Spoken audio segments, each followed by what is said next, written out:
Yes, welcome. My name is Gerald Werner.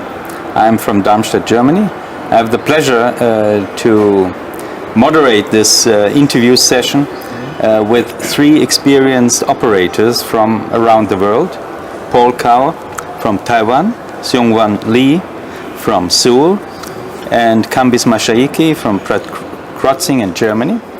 And we want to focus on the topic of to open or not to open a chronic total occlusion.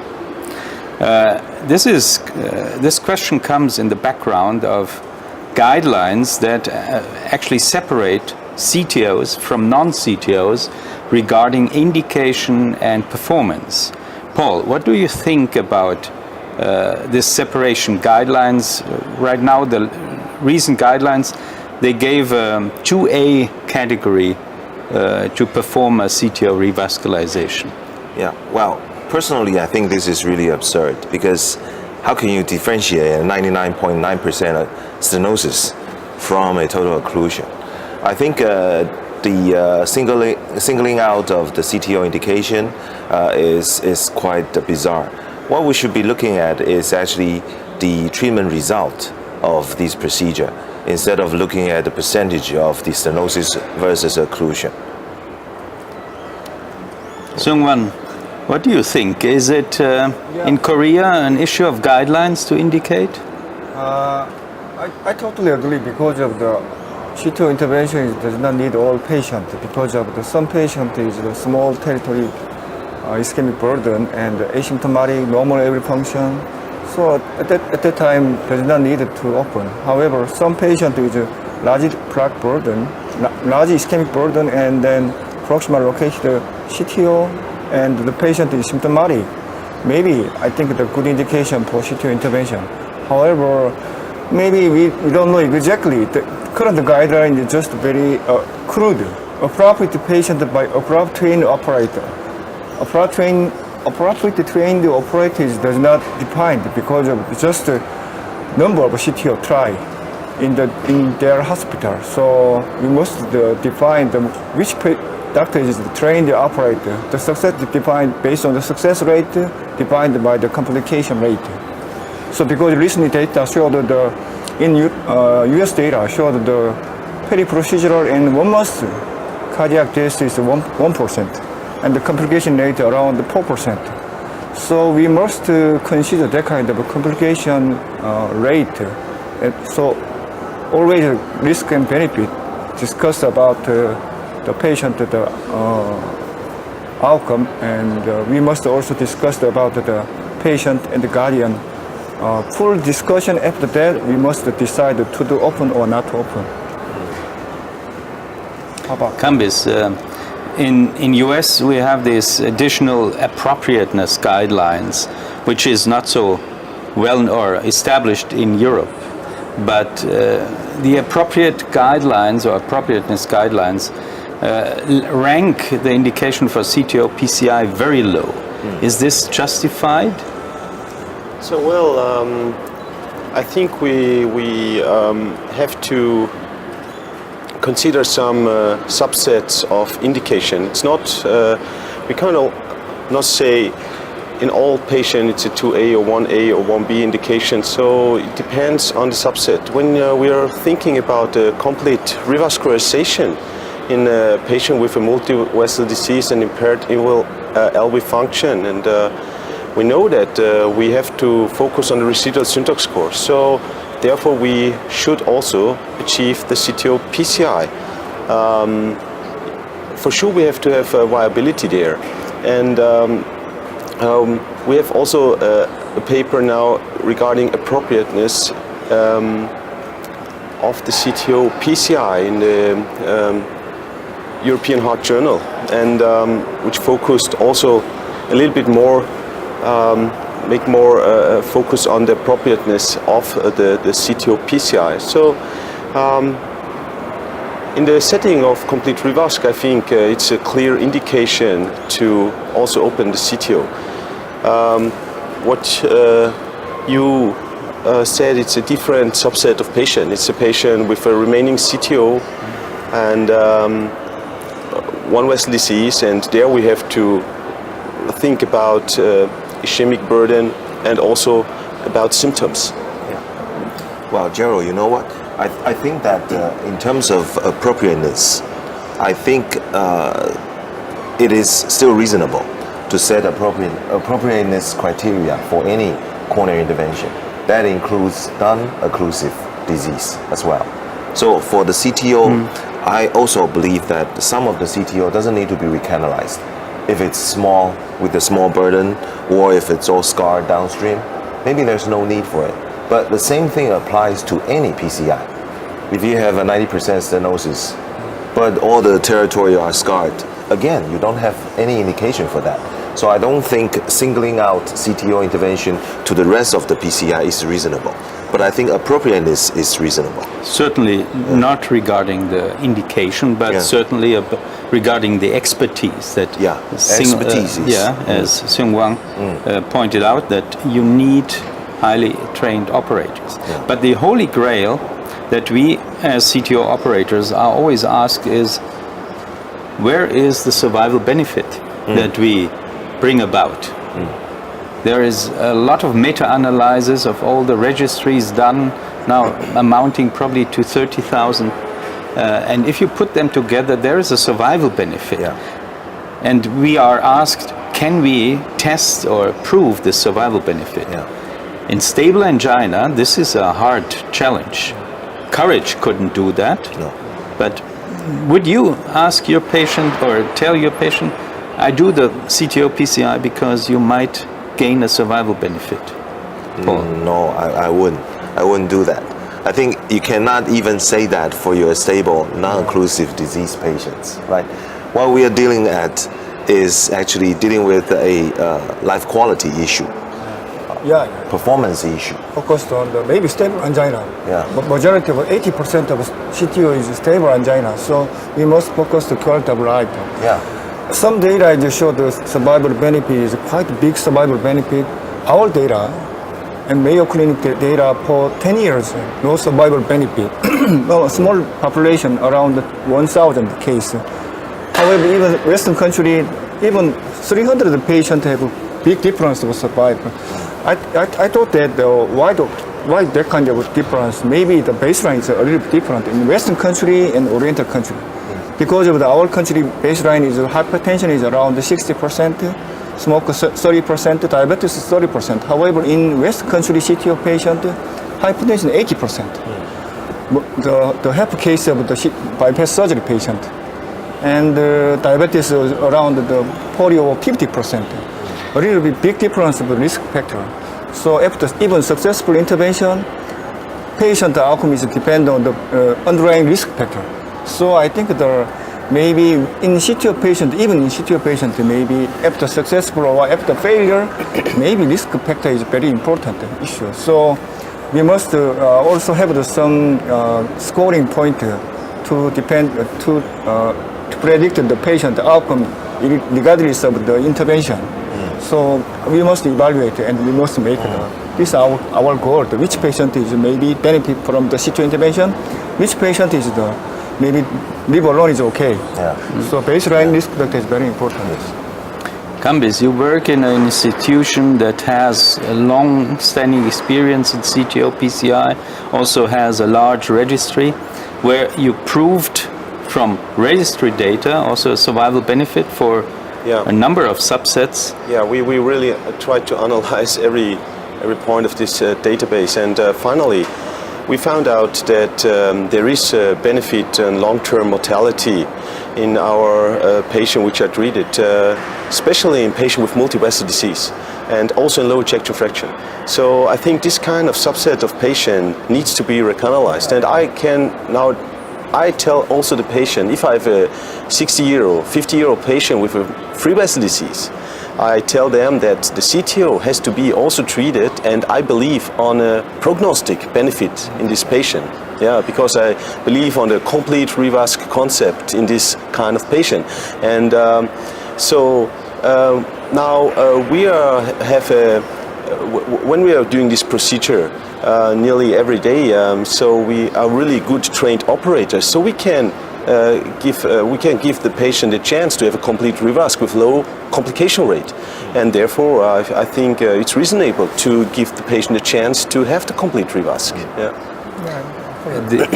The Open CTO registry, which is certainly one of the biggest, examined consecutive group of patients in US recently published, shows that the indication was 2/3 based on symptoms. And they clearly showed a symptomatic benefit. Well, the other indications were low. But what we also find from them, symptoms are not only typical angina. That is, I think, when we talk about the asymptomatic patient, how asymptomatic is a CTO patient, Paul?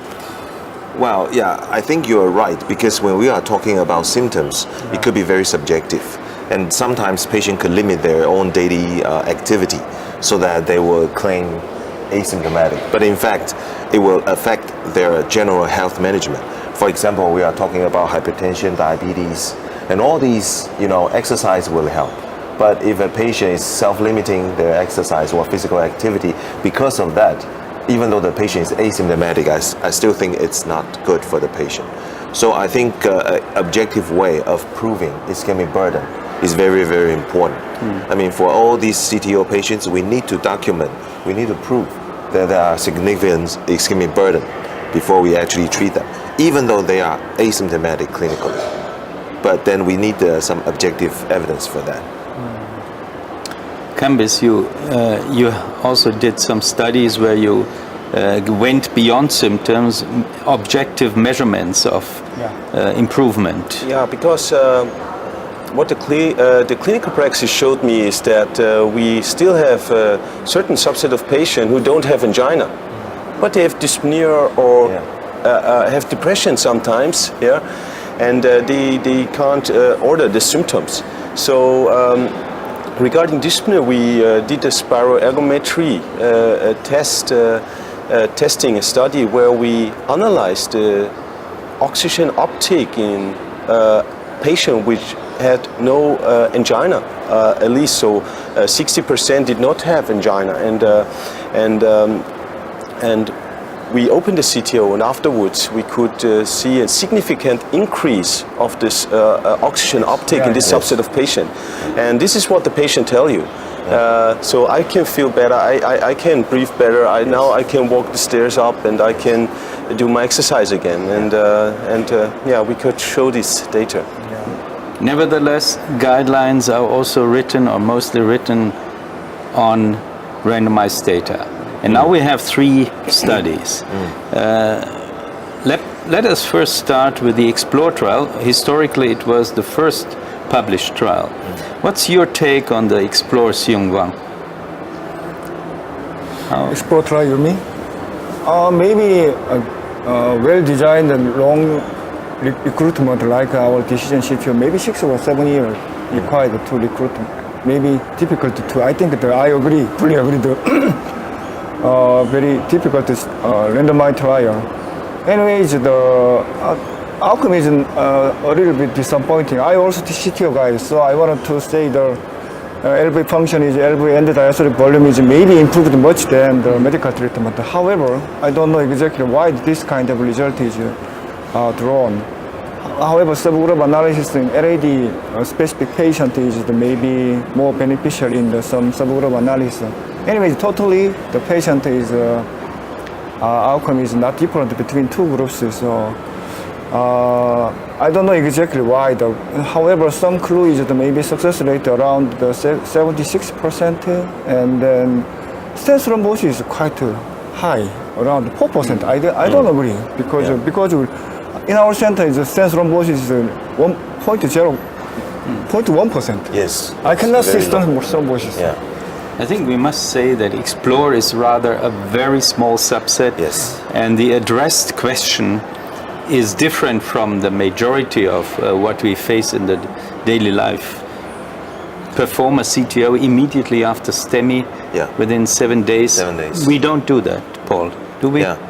No, I usually don't do that. And also, in addition to a small study, you can't help wondering, maybe this is not done by a very experienced group of operators, because you see, you do have some benefits on the left ventricular function, but then you have significantly higher cardiac mortality, and there's no explanation on the mode of death in this group of patients. So I suspect, or I doubt, that some of these mortalities or complications could be related to the procedure itself. Because obviously CTO procedure is not something for everyone. So we really need to look into the data in more detail. Yeah. Now, the first trial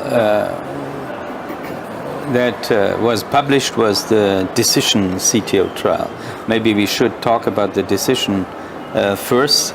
You were, Seung-Whan, you were involved in the trial?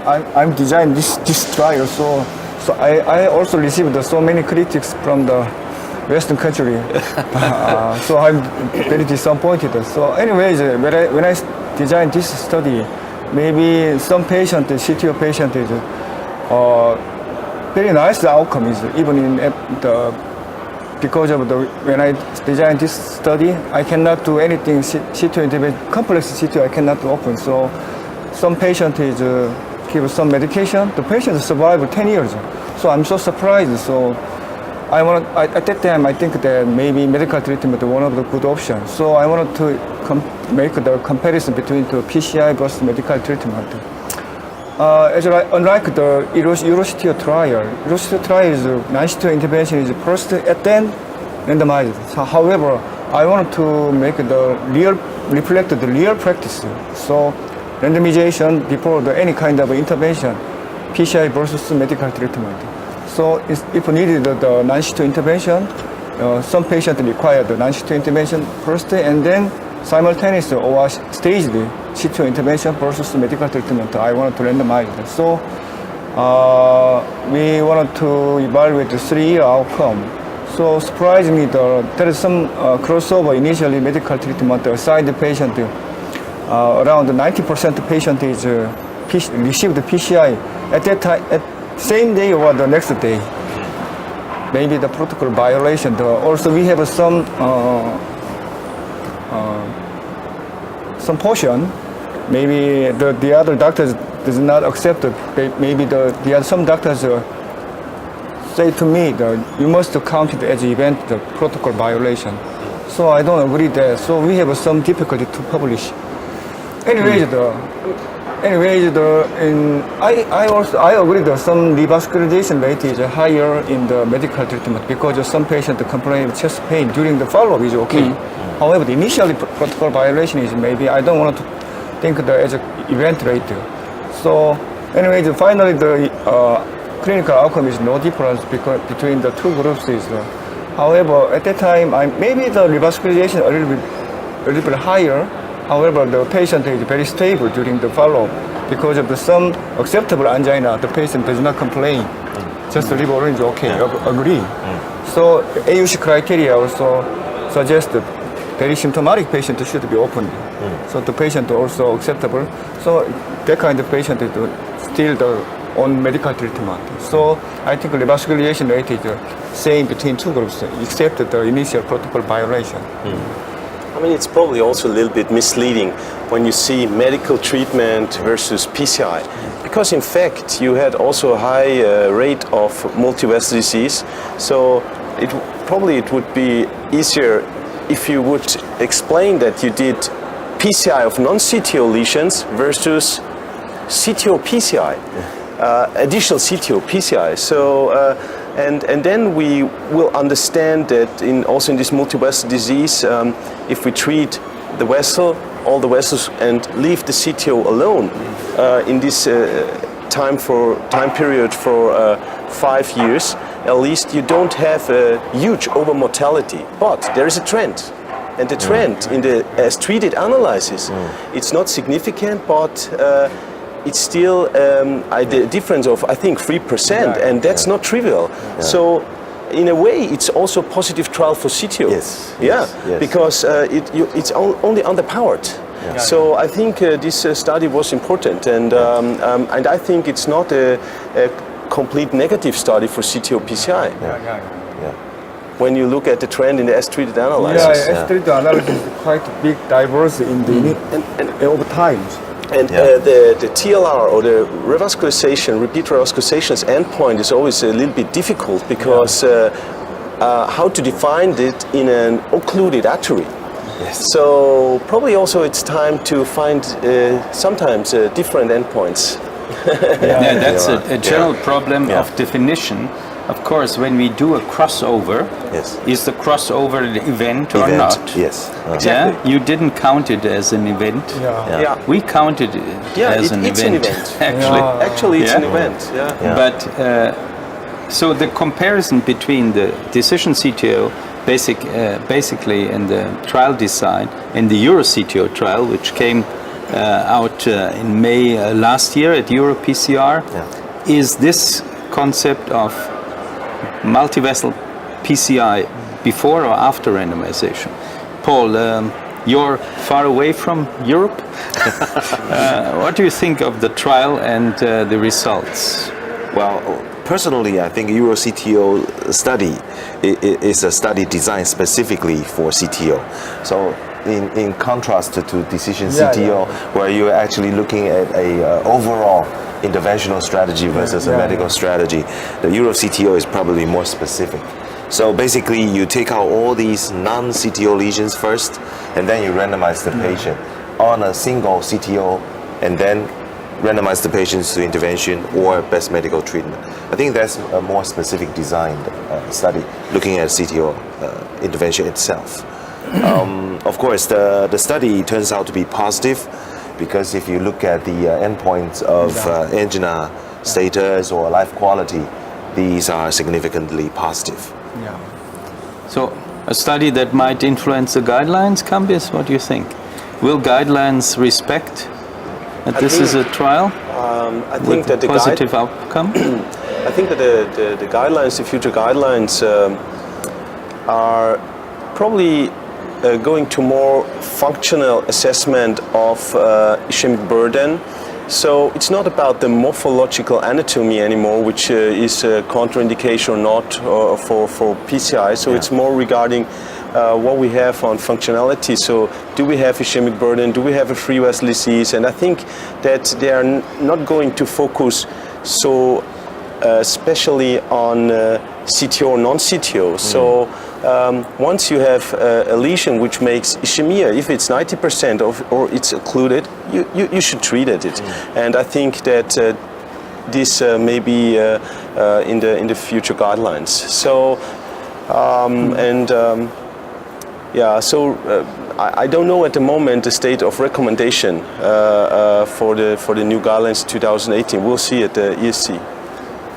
Seung-Whan, the outcome of decision was also an improvement of clinical symptoms. The only problem was because of the PCI and the OMT arm, they also improved. But basically, we see that PCI improves quality of life. Yeah, definitely. Across this integrated segment, if they opened, patient quality of life definitely improve. I fully agree. When we have the cardiac rehab program, at that time we always check the VOMX. The non-CTO intervention, medical treatment versus PCI patient is quite big difference of the VOMX. And you also found that angina control is better, actually, in the PCI. I fully agree. However, the most important thing is how the patient is feel their symptom. The patient is comfortable, no problem in the routine practice, routine daily life. I think I don't need to open. The patient is very comfortable. So, however, some patient, the asymptomatic patient after intervention, they feel some difference, a little difference. So I don't think that kind of real difference is the good indication for PCI. We have 5 minutes left. We should. I wouldn't ask you to open. Why should you open a CTO? I think most of you will open. I should ask you, who is the specific patient where you do not consider CTO PCI as the almost final question, Paul? Well, for me, it would be a patient who is completely asymptomatic and there's no objective ischemia by any test. That's one. Or the other one is that the patient is already limited on his daily life because of the other comorbidities like a stroke or anything else, so that opening up a CTO in terms of physical improvement is meaningless. But what is the test? Consider a proximal LED CTO, collateralized. Yeah, I will be looking at the scintigraphy. I'll be looking at the nuclear medicine or cardiac MR to see what is the viable ischemic burden area. I think that would be my. I think clinically expecting the complication patient, the high extreme old age, renal dysfunction patient, even in some LV dysfunction patient, I do treat just non-CTO intervention, LV alone, LV function improved. So the patient expecting the complication, I don't want to touch it. Just medical treatment. Even after CTO intervention, I think the MAPI does not change their fate. So highly complicated patient, I don't want to touch it. So viability by MRI or what is your standard? Viability is also done. Also, I wanted to recommend some patient, even in LAD CTO, LAD osteal CTO, the ischemic burden is different. In Salim spectrum in our data, nearly 50% is less than 10%. So we must consider collateral function. Collateral function is also, I think, good. The intervention list is always disregard the collateral function because of the collateral function is also, I think, very important. How many collateral is also good protection for the future event? Yeah, well, we did studies on collateral function, and I'm not so optimistic that collaterals will provide enough. I read your paper. Kambis, you focused on the multi-vessel patient in one of your comments.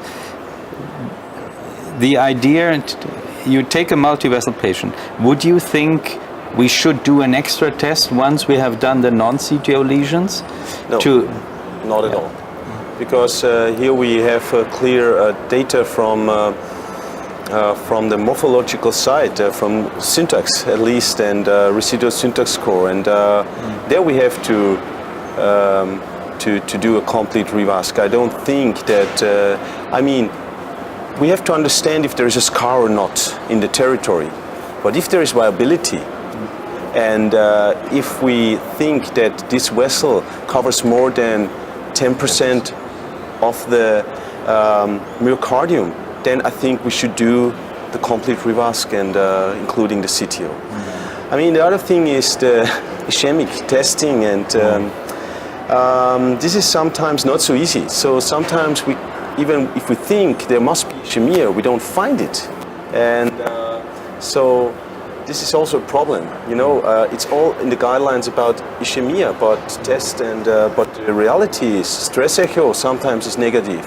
Even adenosine MRI is negative, but you have occluded LAD. So what are you going to do? So do you believe it or not? Or do you believe the measurement which Gerald Werner did from the FFR? And there is always some ischemic burden. So for me nowadays, I don't need a stress test before. I need viability. In some subset of patients, very high risk, I do it. I want to have it, but it has the reason is more to be a little bit more secure if something happens. To have arguments regarding the ASC guidelines. So, but in my real daily life, I don't need ischemic burden for open the vessel. I need viability. So we have not much time left. What do we need to test in the future? May I take the privilege of the final question? I think we have proven, and what should be mentioned, in all these randomized trials, decision and Euro and open, success rate is 90% almost. So we can open CTOs. I should think we focus in the future on proving long-term patency, because finally we are standing in competition with the surgeons, and we need to have future studies focusing on the long-term patency. I think that is a very unanswered question yet. After successful CTO PCI, annually death MI stroke rate is around 2% in our data. So if the successful stenting, patient outcome is very nice. So and you mentioned that the maintain patency, maintain outcome is very important issue. To preserve all side branches and to stay intraluminal, I think that makes the difference on long-term, on really long-term results. So these all come back to the emphasis of improving our skills. Improving. So we are talking about indication. Should we open or not? I think the answer is we should, but we should do it carefully and do our best. Okay. I think that's off camera now, because that goes into the details of different philosophies. Final result is open. Okay. Thank you very much, gentlemen. Thank you. I think we fulfilled our task. Okay. Okay. Thank you.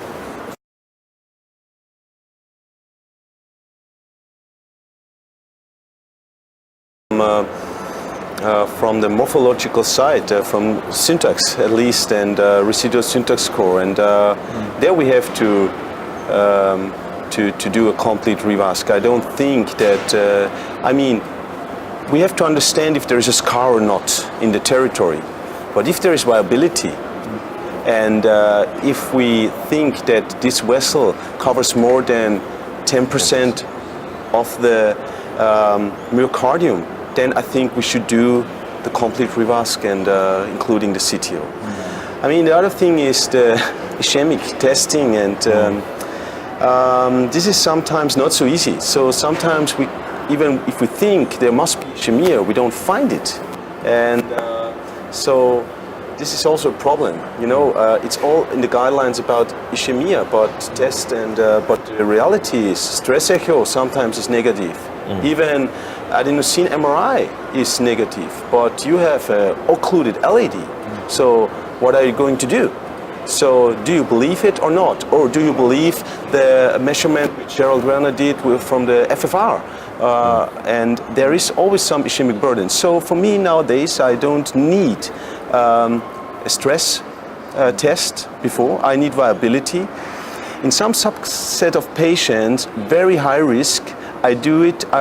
I want to have it, but it has. The reason is more to be a little bit more secure if something happens. You know, to have arguments regarding regarding the ASC guidelines. Yeah. So, but in my real daily life, I don't need ischemic burden for open the vessel.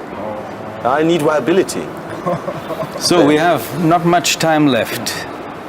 What do we need to test in the future? May I take the privilege of the final question? I think we have proven, and what should be mentioned, in all these randomized trials, decision and Euro and open, success rate is 90% almost. So we can open CTOs. I should think we focus in the future on proving long-term patency, because finally we are standing in competition with the surgeons, and we need to have future studies focusing on the long-term patency. I think that is a very unanswered question yet. After successful CTO PCI, annually death MI stroke rate is around 2% in our data. So if the successful stenting, patient outcome is very nice. So and you mentioned that the maintain patency, maintain outcome is very important issue. To preserve all side branches and to stay intraluminal, I think that makes the difference on long-term, on really long-term results. So these all come back to the emphasis of improving our skills. Improving. So we are talking about indication. Should we open or not? I think the answer is we should, but we should do it carefully and do our best. Okay. I think that's off camera now, because that goes into the details of different philosophies. Final result is open. Okay. Thank you very much, gentlemen. Thank you. I think we fulfilled our task. Okay. Okay. Thank you.